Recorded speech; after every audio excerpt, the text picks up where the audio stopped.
Good morning students. आज हम लोग सेकेंड चैप्टर का अगला लेक्चर लेके आए हैं, जिसमें हम लोग पढ़ेंगे कि इलेक्ट्रिक फील्ड के प्रेजेंस में जब हम इलेक्ट्रिक डाइपोल को रखते हैं तो उस पर कौन सा फोर्स लगता है और उस फोर्स लगने से उसमें किस तरह का मूवमेंट होता है। जैसे कि हम पहले से जानते हैं कि जब किसी एक्सटर्नल इलेक्ट्रिक फील्ड के प्रेजेंस में किसी भी चार्ज को आप रखते हो तो उस चार्ज पर एक फोर्स लगता है और उस फोर्स को इलेक्ट्रोस्टैटिक फोर्स कहते हैं। और इस फोर्स की वैल्यू चार्ज और इलेक्ट्रिक फील्ड के प्रोडक्ट के बराबर होता है, यानी कि Q इंटू ई के इक्वल होता है। अब आप यहाँ देखो कि ये जो हम इलेक्ट्रिक फील्ड यहाँ लिए हैं इसे हम यूनिफॉर्म इलेक्ट्रिक फील्ड कंसीडर करेंगे। और यहाँ डाइपोल लिया गया है जिस पर एक पॉजिटिव चार्ज है, एक नेगेटिव चार्ज है और चार्ज की वैल्यू स्मॉल q है। यहाँ q है, यहाँ भी चार्ज q है और यहाँ भी चार्ज q है। दोनों पर सेम अमाउंट का चार्ज है। इन दोनों चार्जों का बीच का डिस्टेंस 12 है। AB इक्वल टू 12 और O is a mid point, so OA equal to OB, and angles subtended electric field and electric dipole moment. Direction of electric dipole moment from negative charge to positive charge. ऐसा हम जानते हैं कि this is the direction of electric dipole moment, that is called vector P. तो vector P is the electric dipole moment.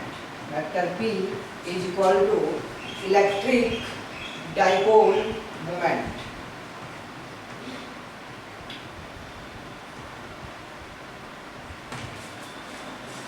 अब ध्यान से देखो कि यहाँ इलेक्ट्रिक फील्ड और डाइपोल मोमेंट के बीच के एंगल थीटा है और ये पॉजिटिव चार्ज है।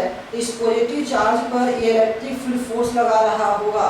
कितना फोर्स लगा रहा होगा, देखिए इस डायरेक्शन में फोर्स लगेगा कितना, the force F equal to Q into E, Q into E.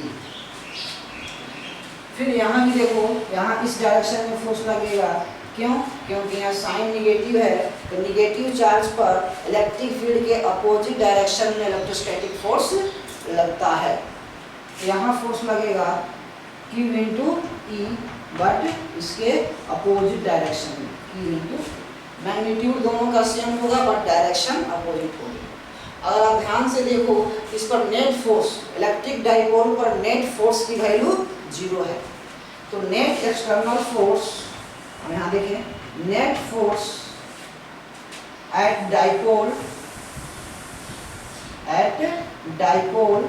Is equal to 0। जब इलेक्ट्रिक फील्ड के प्रेजेंस में हम किसी भी इलेक्ट्रिक डाइपोल को रखते हैं, किसी भी एंगल पर रखते हैं तो उस पर नेट फोर्स 0 लगता है।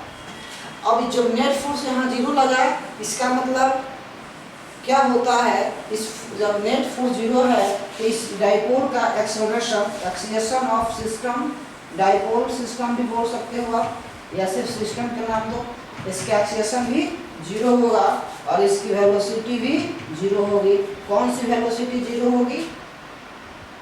तो लीनियर वेलोसिटी 0 होगी, मतलब ये इस डायरेक्शन में मूव नहीं करेगा। लेकिन क्या इसमें मूवमेंट होगा या नहीं, इसके बारे में थोड़ा सा हम देखते हैं। इस पर नेट फोर्स 0 है तो नेट फोर्स 0 होने के बावजूद क्या ये मूवमेंट करेगा या नहीं, इतना तो पता चल गया कि यह लीनियर मोशन नहीं करेगा, अर्थात ये ट्रांसलेटरी मोशन में नहीं होगा, यानी particle does not perform translatory motion. यहाँ तो हम लोग समझ गए कि dipole does not perform translatory motion,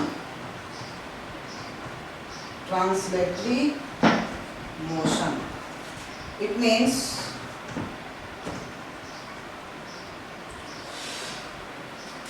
it is in translatory equilibrium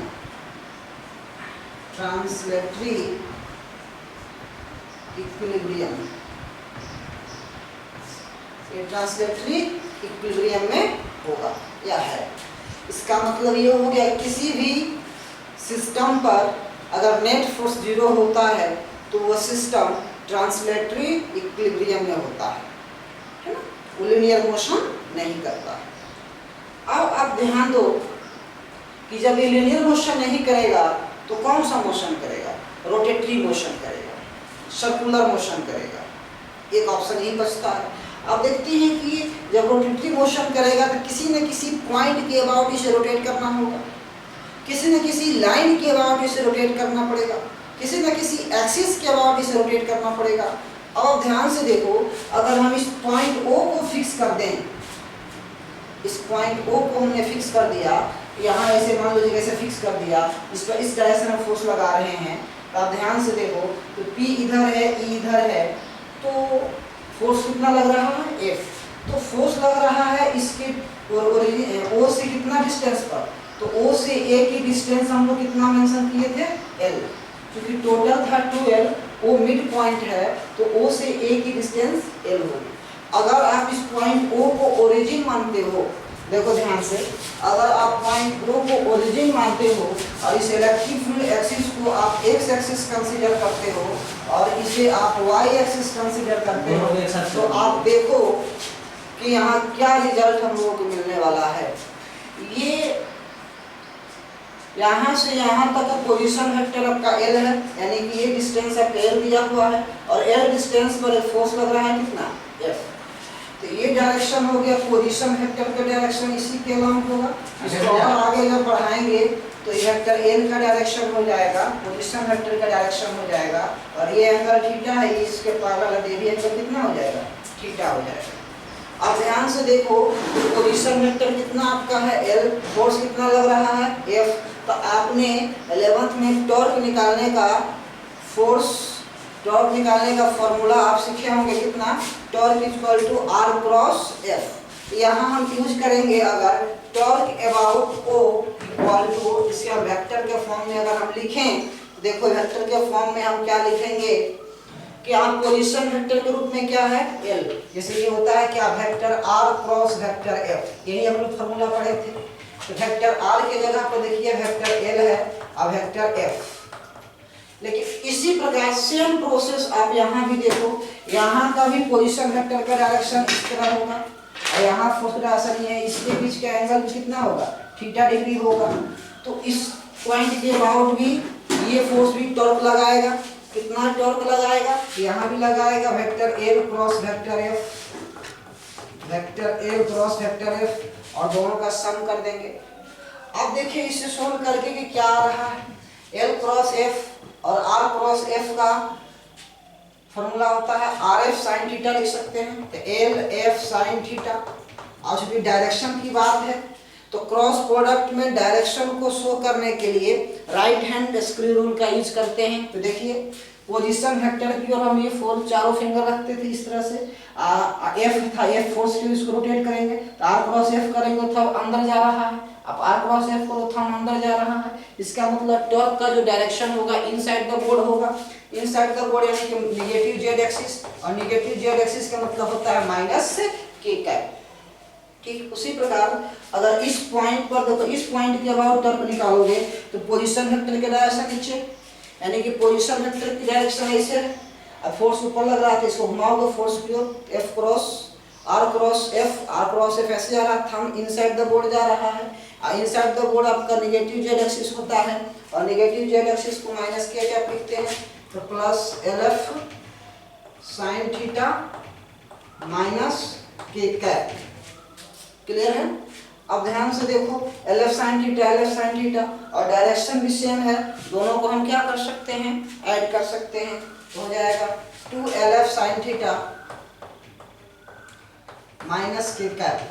clear?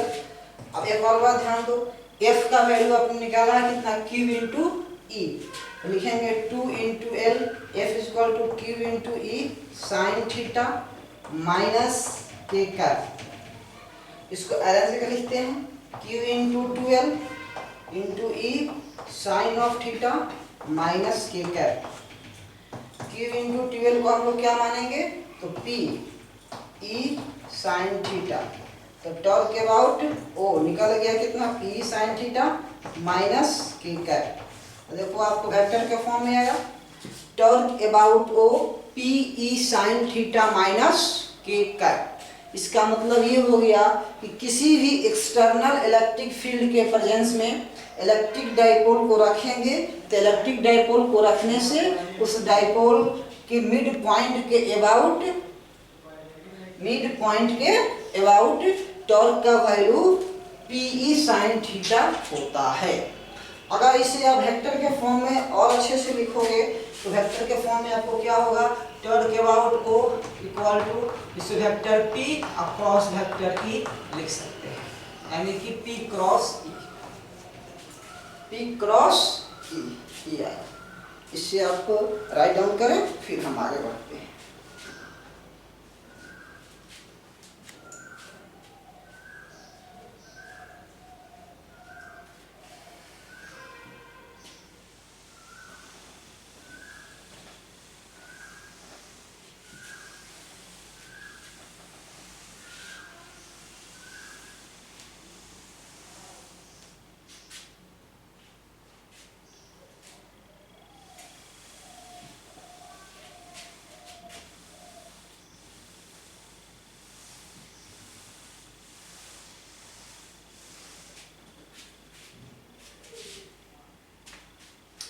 चलिए नेक्स्ट, अब देखिए अब क्या है, हम लोगों का टॉर्क का फॉर्मूला आया था P क्रॉस E।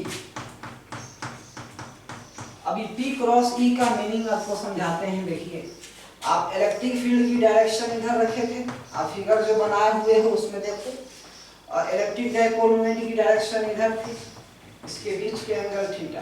तो थीटा क्या होता है, तो theta is the angle between, theta is an angle between vector E and vector P, vector E and vector P। Electric field और इलेक्ट्रिक डाइपोल मोमेंट के बीच का एंगल थीटा है। Clear? अब देखिए, क्योंकि अगर इसके मैग्नीट्यूड के फॉर्म में हम लिखते हैं तो क्या लिखते हैं, Pe sin theta, Pe sin theta, ऐसे मैग्नीट्यूड के फॉर्म में हमने लिख दिया।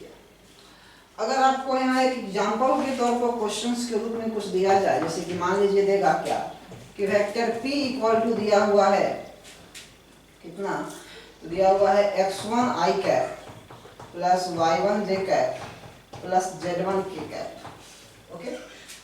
And vector E equal to दिया हुआ है x2 i cap plus y2 j cap plus z2 k cap. Clear? तो find the magnitude of torque and angle between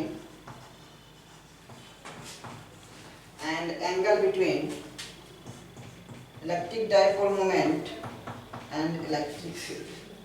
ये आपसे क्वेश्चन पूछ सकता है। इसको सोल्व कैसे करेंगे, देखिए इसका सॉल्यूशन हम कैसे करेंगे।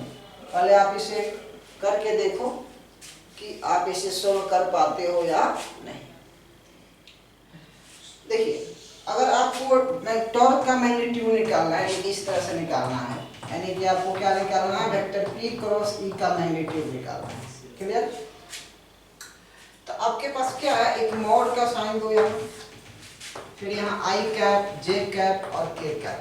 आपको हमने बताया था डिटर्मिनेंट का यूज करके क्रॉस प्रोडक्ट का वैल्यू निकालने के लिए। सबसे पहले आपको P क्रॉस E निकाला, तो पहले P है, देखो तो P में क्या क्या है, x1 है, y1 है, z1 है।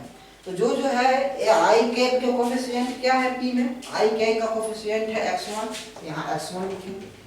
j कैप का कोफिशिएंट क्या है y1, तो हम यहाँ y1 लिखेंगे। k कैप का कोफिशिएंट क्या है z1, तो यहाँ हम z1 लिखेंगे। इसी प्रकार आप इलेक्ट्रिक फील्ड का भी लिखो। इलेक्ट्रिक फील्ड में i कैप का कोफिशिएंट x2, j कैप का coefficient y2 and k cap का कोफिशिएंट z2। अब आपको अगर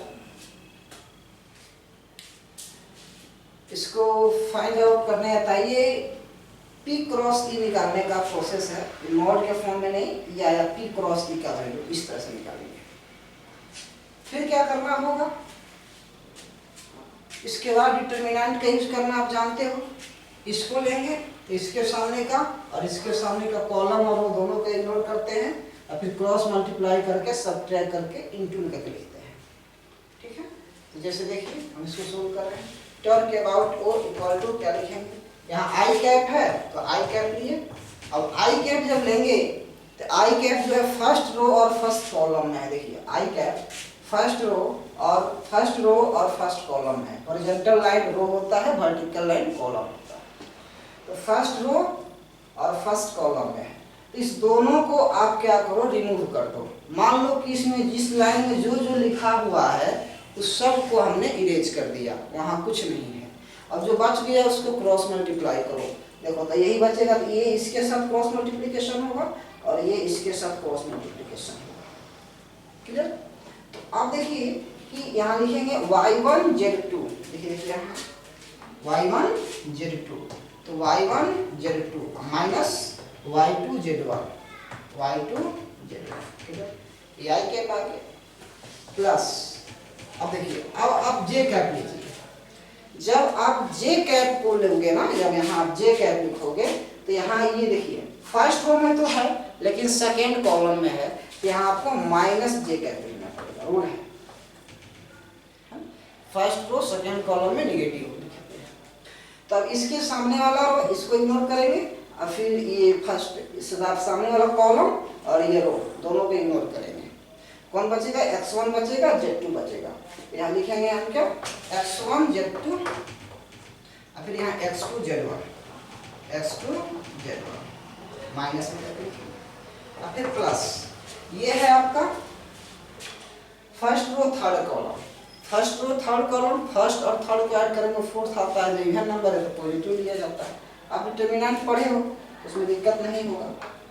तो k कैप इनटू, जब इसको आप लिखोगे तो इसके सामने का ये तीनों टर्म इरेज करना होगा, फिर इसके सामने का ये तीनों इरेज करना होगा। बचेगा क्या, x1 y1 और x2 y2। फिर अब इसके साथ क्रॉस मल्टीप्लाई, फिर इसके साथ क्रॉस मल्टीप्लाई, तो x1 y2 और x2 y1। यहाँ लिखेंगे x1 y2 minus x2 y1। अब देखिए अब ये वेक्टर के फॉर्म में आ गया। अब इसका मैग्नीट्यूड निकालना आपके लिए बहुत आसान हो जाएगा। तो मैग्नीट्यूड के बाद वेक्टर याद करो कि अगर 3 डायमेंशनल कोई भी वेक्टर आपके सामने होता है तो उसका मैग्नीट्यूड आप कैसे कैलकुलेट करते हो। Square root under coefficient of I cap का square plus coefficient of J cap का square plus coefficient of K cap का स्क्वायर। इसे हम क्या लिखेंगे, देखिए ये जो टर्म आपको जो दिख रहा है ये वाला, ये कोफिशिएंट ऑफ आई कैप हो जाएगा, ये कोफिशिएंट ऑफ जे कैप, ये कोफिशिएंट ऑफ के कैप। तो अब हम यहाँ जो फॉर्मूला लिखेंगे टर्म के बाद उसका मैग्नीट्यूड निकालेंगे, तो स्क्वायर अंदर लिखेंगे कोफिशिएंट ऑफ आई कैप का स्क्वायर, तो क्या लिखेंगे यहाँ y1 z2 minus y2 z1 का होल स्क्वायर, क्लियर? प्लस फिर अब इसका square x1 z2 minus x2 z1 का होल स्क्वायर प्लस, अब इसको लिखेंगे x1 y1 x1 y2 minus y1 x2 का होल स्क्वायर। अब इसे सोल्व करेंगे मेरा क्या निकल जाएगा, टॉर्क का मैग्नीट्यूड। तो टॉर्क का मैग्नीट्यूड निकालना एक प्रोसेस ये भी है, और सेकेंड प्रोसेस वही क्रॉस मल्टीप्लाई करके उसको कर सकते हैं, फिर उसको भी सीखते हैं। एक ये प्रोसेस था जो हम लोग सीखे थे, और एक और इसका मेथड है जिसका यूज करके आप सोल्व कर सकते हैं। तो उस जो प्रोसेस हम बताने जा रहे हैं उसका यूज करने के लिए आपको एक चीज ध्यान रखना होगा कि I cross J cross K और K cross I cross J जो होता है वो K कैप होता है, J cross K I cap होता है और K क्रॉस I आपका J कैप होता है। अगर इसके अपोजिट होगा, देखिएगा अगर J क्रॉस I होगा तो लिखेंगे माइनस K कैप, अगर k क्रॉस j होगा इसे लिखेंगे माइनस आई कैप, अगर i क्रॉस k आएगा, i क्रॉस k कैप, तो इसे लिखेंगे माइनस j कैप। क्लियर? अगर मान लीजिए कि i क्रॉस i आया, इसकी वैल्यू 0, j क्रॉस j आया, इसकी भी वैल्यू 0, और k क्रॉस k आया, इसकी भी वैल्यू 0। अब हम इसका यूज करेंगे और सिंपल बेसिक से चलते हैं। तो देखिए हम लोगों के सामने था टॉर्क निकालना, तो P की वैल्यू क्या है, तो लिखेंगे यहाँ x1 i cap, y1 j cap, z1 k cap, cross product. फिर है आपका x2 i cap plus y2 j cap plus z2 k cap. Clear? तो अब देखिए आप यहाँ, अब इसको इसके साथ मल्टीप्लाई करिए, ये वाला जो टर्म है आपका, ये वाला टर्म, इसको इसके साथ, इसके साथ और फिर इसके साथ, इस तीनों के साथ क्रॉस मल्टीप्लाई करना। देखिए x1 into x2, i cross i तो ऐसे ही 0 हो जाएगा। देखिए अगर x i कैप यहाँ i के बीच में क्रॉस है, तो i क्रॉस i हमने आपको क्या सिखाया है, 0। तो i क्रॉस i ऐसे 0 हो रहा है, तो इसको आप लिखो ही नहीं। फिर आप x1 i कैप को y2 j कैप के साथ आओ, तो x1 और y2 को मल्टीप्लाई करोगे तो आएगा x1 y2, i cross j, i cross j क्या होता है आपका, k, यहाँ लिख देंगे k प्लस, फिर उसी तरह x1 i कैप को z2 k कैप के साथ, i और k है, तो i और k देखिएगा, i और k यहाँ यानी कि माइनस से लिखाएगा, लिखेंगे x1 z2 minus k cap minus j cap, minus j cap, चलिए माइनस j कैप, एक टर्मिनल हो गया। अब इसके बारे में देखिए, y1 j कैप और x2 y कैप, इसको क्रॉस मल्टीप्लाई कीजिए तो y1 x2 हो जाएगा प्लस y1 x2 और j क्रॉस i, तो j क्रॉस i क्या होता है, माइनस k, तो minus k cap.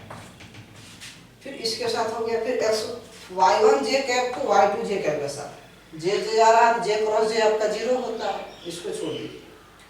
y1 j cap j2 k cap क्या हो जाएगा, j क्रॉस k, पहले तो आप लिख दो प्लस y1 z2 और j क्रॉस k आपका क्या होता है, देखिए j क्रॉस k आपका i होता है, तो i कैप।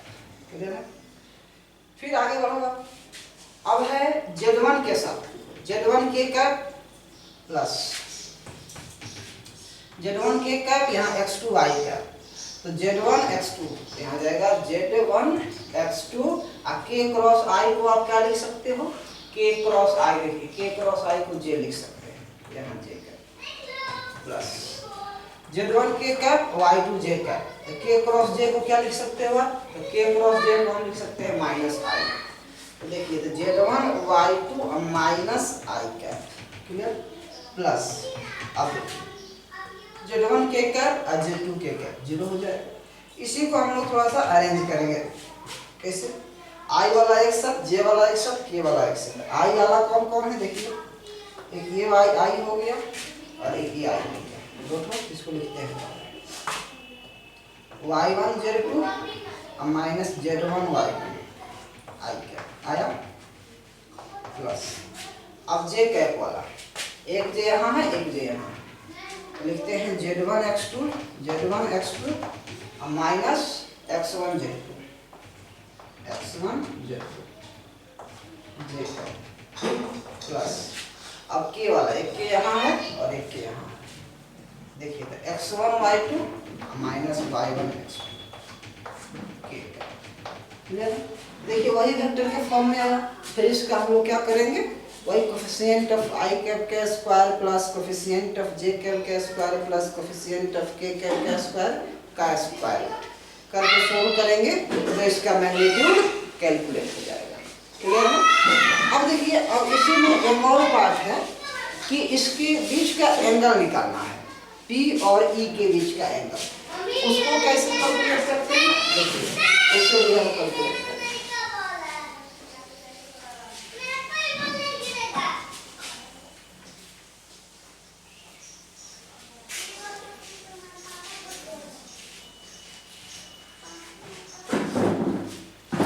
देखिए टॉर्क इक्वल टू होता है पी ई साइन थीटा, तो हम लिख सकते हैं sine of theta equal to tau is equal to P, और theta is equal to tau is equal to P, आ जाएगा sine inverse, sine inverse tau is equal to. अब देखिए टॉर्क का मैग्नीट्यूड तो हमने निकाल रखा है, पी का मैग्नीट्यूड निकाल लोगे और ई का मैग्नीट्यूड भी आपको कैलकुलेट हो जाएगा। तो पी का मैग्नीट्यूड यहाँ कितना आएगा क्वेश्चन के अकॉर्डिंग, तो पी का आ जाएगा कितना x1 square plus y2 square plus z2 square. E का मैग्नीट्यूड दे जाएगा स्क्वायर रूट में, यहाँ x1 होगा, यहाँ हो जाएगा x2 square plus y2 square plus z2 square, ठीक है। और यहाँ पुट करेंगे, सोल्व करेंगे, एंगल कैलकुलेट हो जाएगा। तो इस तरह से हम क्या करते हैं, उसके टॉर्क का वैल्यू हम फाइंड आउट करते हैं। तो ये था आपका इलेक्ट्रिक डाइपोल इन एक्सटर्नल फील्ड। फिर नेक्स्ट लेक्चर में आगे हम इसको और कंटिन्यू करेंगे। अब पीछे जितना वीडियो आप देखें उसको रिवाइज करो, जो डाउट होता है उस टॉपिक को जरूर उसमें आप लिखो कि हमको इस टॉपिक में प्रॉब्लम हो रहा है, उसको हम रिकॉल करते हुए आगे बढ़ेंगे। और NCERT का क्वेश्चन आप जरूर सोल्व करें, और जो क्वेश्चन अगर डाउट होता है तो उस क्वेश्चन नंबर को आप कमेंट बॉक्स में लिखें। देन आफ्टर फिर हम लोग अगले लेक्चर में आगे कंटिन्यू करेंगे। फिर जो आपका प्रॉब्लम होगा उसको सबसे पहले सोल्व करके फिर टॉपिक को हम आगे कंटिन्यू करेंगे। Thank you.